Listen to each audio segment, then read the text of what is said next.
Sherman went on to say, quote, "I love the fan base to death and I love playing there, but now it's like I abandoned them. People are out there burning my jersey. Come on, I'm not the one who let me go. They let me go. I didn't abandon anybody." For more on the NFL, here's First Take. Antonietta, thank you. We'll get to the Richard Sherman news in just a bit, but we start with Odell Beckham Jr. The Giants and the NFL are aware of a potentially troubling video involving Odell that was leaked Friday while he was on a Nike-sponsored trip in Europe. The 7-second clip posted on social media shows Beckham in a bed alongside a pizza box holding what appears to be some sort of brown cigarette or cigar. There's a woman next to him with a credit card and what looks like a white powdery substance aligned in rows. A second video shows what is believed to be the same woman kissing and taping Beckham while he was asleep. That's not creepy. It is not known where or when the video was filmed. The Giants and the NFL acknowledged only that they know of their existence. Odell's looking for a new contract. He's been vocal that he wants to be the highest paid player in the league. On that note, always good to see Louis Riddick. Thanks. How we doing? Good, good. Stephen A., I'll start with you on this one. Would you still make OBJ the highest paid wide receiver in the NFL? Absolutely not. I wouldn't. I'm disgusted with him right now. I'll be honest with you. We don't know whether it was a blunt or a joint in his hands. We don't know that it was cocaine that the lady was using, even though one surmises based on the video that that's what it was. For me, this is a man that has been front and center on his own accord, speaking about not only how he wanted to be the highest paid player, the highest paid wide receiver, but he wanted to be the highest paid player in football. I want to make sure everybody understands that I believe that as a talent, Odell Beckham Jr. warrants consideration for those dollars. But I am getting sick and tired of these folks, these athletes out here not recognizing what your responsibilities are. See, it's moments like this where we look at a LeBron James and we have to appreciate who he is and what he represents. A man that has been in the limelight since age 17 and has never been in a speck of trouble.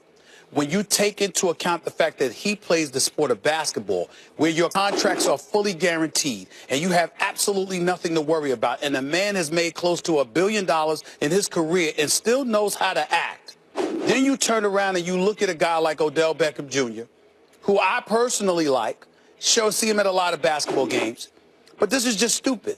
It's stupid to even find yourself in this situation. Now, you can't stay up all night and you don't know who's videoing you and all. I get all of that, but it's drugs involved, purportedly. And you're associated with that at a time you are looking to get paid. And this is why I say the word stupid is appropriate.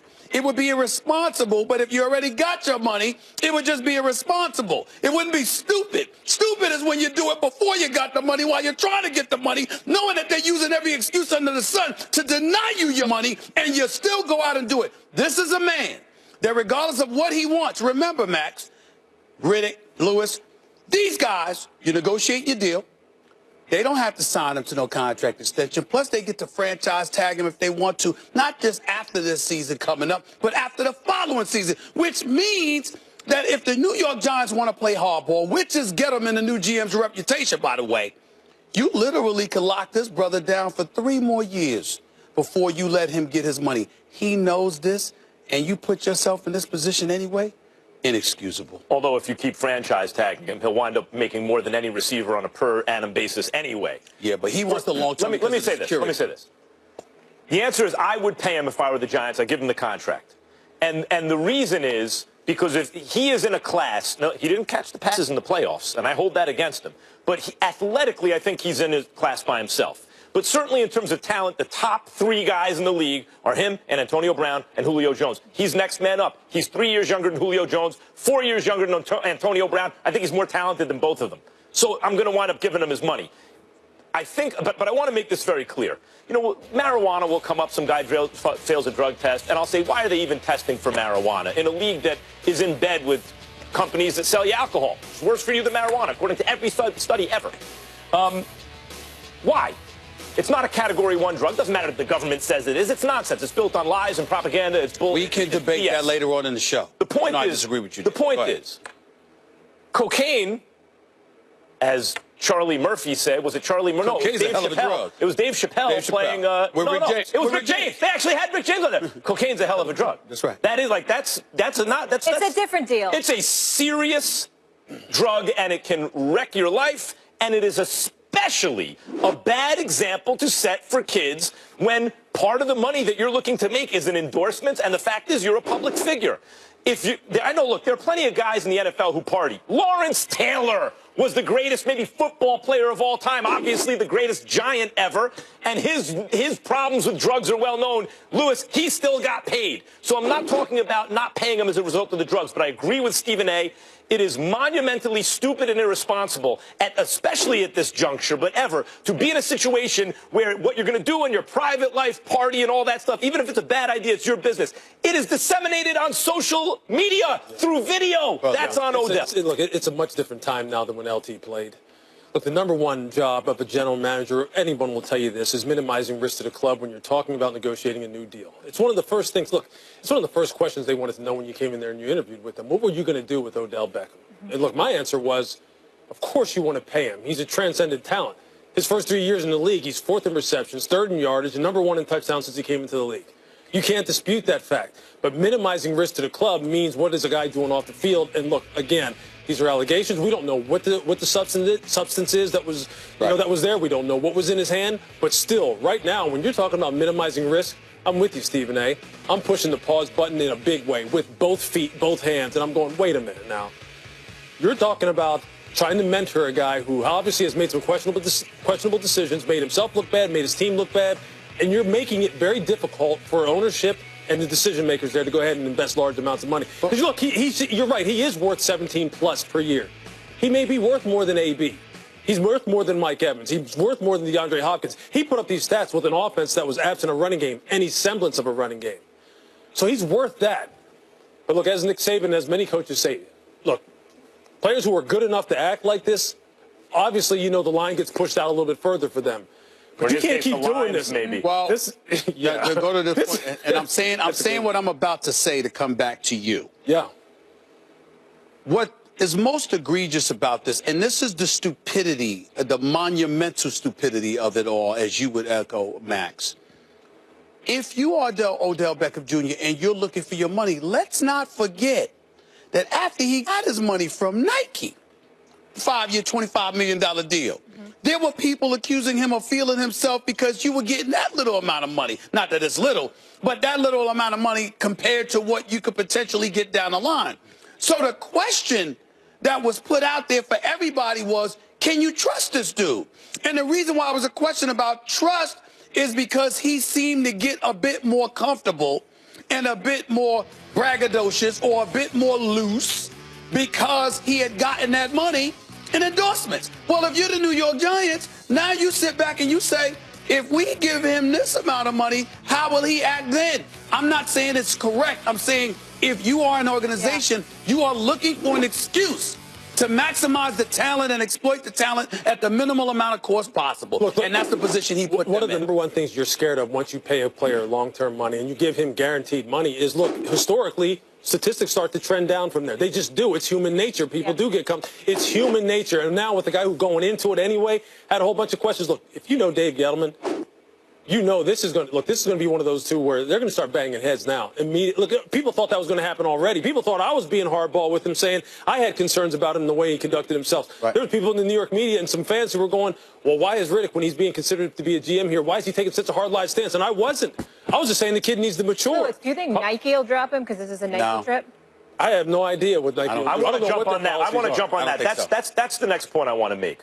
I understand if companies that he wants to be in bed with in terms of endorsements, right? He's looking for their money to endorse their product. If he is saying in bed with, push the lines, a lot of double entendres. Yeah. If they are saying to him, wait a minute, we don't want that image. I understand he could lose tens of millions of dollars with that. That makes sense to me. Yeah. It seemed, and I understand also the idea that you're hedging your bet against long-term investment in a guy whose behavior you're questioning. But it seems to me mainly that this will be used as an excuse to push back against salary demands more than it will be actual concerns about his production on the field. Because his production on the field is stellar. They go together. It doesn't matter. They go together. When you talk about stats trending down after people get guarantees, I believe generally that's because they don't get their guarantee until they're at an age where they're likely to trend down. Max, can I share with you what He's 25. Can I share with you what my personal belief is? And it's not just about athletes. It's about anybody in a prestige position in corporate America, sports, or beyond. The number one thing is to show your talent, your skills, and what you bring to the table. The number two thing is to show you're trustworthy. To show that if I am asking you to invest in me, you can book that I'm going to deliver what I asked for the amount of years I'm asking for. So if I sit up there and I'm looking for a 3-year or 5-year deal, I'm telling you, over the course of this period of time, you can rely on me to deliver. And in Odell Beckham Jr.'s case, you know why you can't say that about him? Because you never know when he'll get himself in trouble. That's the problem. Let's get to Sherman, though, guys, because he's got a deal as well. He was released by the Seahawks earlier this week, and he will join the NFC West rival Niners on an incentive-laden deal, agreeing to 3 years worth up to $39.1 million. Lewis, would you say this is a bigger loss for Seattle or gain for the Niners? Well, I'm going to say it's a bigger gain for the Niners because of what he is bringing to this football team in terms of bringing a different level of competitiveness, a way of doing things that obviously comes from a championship-style organization. Look, and that can't be discounted.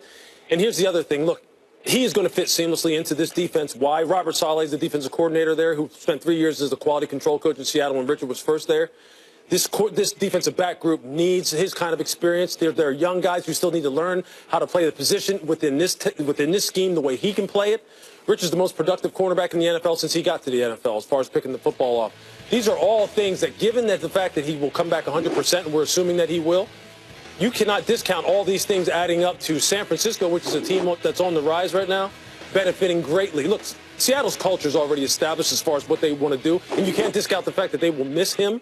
But their culture's already established. Pete knows where he wants to go with this. He knows that he's kind of making a little bit of a left turn as far as personnel-wise, but philosophically, they know who they are. San Francisco's still trying to figure that out. Richard's going to help them figure that out, no question about it.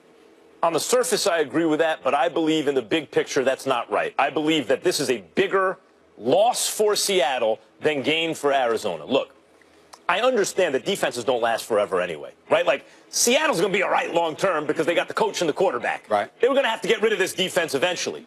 The problem is, trade him a year too early instead of a year too late. And Seattle's, because of sentimentality or something else, who knows, kept these guys a year too long. And the bottom line is they're getting zero for Richard Sherman. They were shopping him for a year. They wind up with nothing at all. So they have truly lost. Arizona's paying them. They know what they hope what they're getting. By the way, not everyone comes back from an Achilles the same way, particularly at the age of sorry, I said Arizona. I meant San Francisco. Excuse me. Particularly at his age. But let's pretend he does for a second. He's going to be most of what you would expect, at least. Seattle gets nothing. Now, what did they get in exchange for getting nothing for him? $11 million in cap space. No. I'm saying along the way. You keep him only because you think you're going to make a Super Bowl run. The worry is at his age, greater exposure at that age, injury risk, declining production. Are we really going to make a Super Bowl run? The answer was he's still great when he's on the field. He did get hurt. It was a catastrophic injury. It ended his season. They didn't make a Super Bowl run. And for all that, they get nothing. They're losing more. Well, here's the deal. I agree with Riddick. I don't agree with you there because I think that what Seattle could be doing is sending a message. We're going to transition and shift our focus a little bit to the offensive side of the ball and getting more help for Russell Wilson because we believe in him. He's our franchise player. And if we take a little loss on the defensive side of the ball because we buffer our offensive productivity and proficiency, then we might be able to still make the same amount of noise just in a different fashion. Where Richard Sherman being a bigger plus to San Francisco resonates with me, he's staying within the same division. And so now you get to go against your former team twice a year, who you're very familiar with. You get to go against the other teams in the division with the Los Angeles Rams and the Arizona Cardinals, who you're very familiar with going against. And on top of it all, you bring your experience, your veteran leadership, combined with your know-how to the locker room of a San Francisco 49ers. I can't say enough about the job John Lynch is doing there. So far, so good. Yep. This guy's a rookie. He was in a booth. And let me tell you something right now. I think John Lynch is doing a hell of a job. I think Kyle Shanahan, once they got Garoppolo, is doing a hell of a job. And so when you think about the fact that they've invested in Garoppolo and they have their quarterback and they were undefeated with them, you ranked 22 against the pass, man. Your defense wasn't that great. And all of a sudden you bring in Richard Sherman, even if he can't do but so much for you physically because he's limited to such a degree, it still elevates compared to what you had, because of his know-how about the division. If he was on another team in another division or another conference, it would be different. But to remain in the NFC West, I think is a huge pickup for them. I am convinced that the teams at the very top of the league, look, we can sit here and argue how good Richard is, how much Seattle is losing, how much San Francisco is gaining, as much as we want. The teams at the top of the NFL are they're creating separation from the rest of the pack from things you can't measure on a stat sheet. It's about relationships, intangibles, fit, communication with one another, communication between players and coaches. Look, just study the Philadelphia Eagles and talk to Doug Pearson, talk to Sean McVay. This is where those teams are separating themselves, and why you are able to turn things around so quickly is not just because of personnel acquisition, it's the types of players you get. Richard is a warrior. There's no question about that. San Francisco had nobody in their secondary like this. He will change the entire complexion of that defense, the entire complexion of the team. And now with Jimmy on the offensive side, look, typically you don't associate corners with being pillars, so to speak. He will be the pillar of that side of the ball. Him and guys like Reuben Foster, assuming Reuben can keep himself together. This team is right now is rising. San Francisco is rising. And you're right. To some semblance of still, himself. coming from a winning culture, like you mentioned, and that veteran leadership will be 30 I'm just telling later you, this month. Yeah, it's the next advantage people are looking for. It just is. Lewis, thanks for being with us. Appreciate you as always. We'll see you on NFL Live a little later. Tiger posts his best finish in a PGA Tour event since 2013. So is Woods officially back among golf's elite? Find out in the second hour of First Take. But joining us next is one of the greatest NBA big men of all time. There he is, the Hall of Famer, David Robinson. Will chat with us next. Don't go anywhere. It's First Take. The best recognize the best. I'm talking about First Take. Woo! First Take. My show. This your homeboy Ice Cube. Hey, I'm Mark Wahlberg. It's Floyd Money Mayweather. What's up? This is Big Pop. I am Usain Bolt. This big boy, one half of the mighty Outcast. This is Adrian Peterson. It's TIP. The boss, Ricky Rose. This is Kevin Hart, a.k.a. Long-Faced Little Body. And right now, you're watching my favorite show. I'm talking about First Take, without Stephen A. Smith.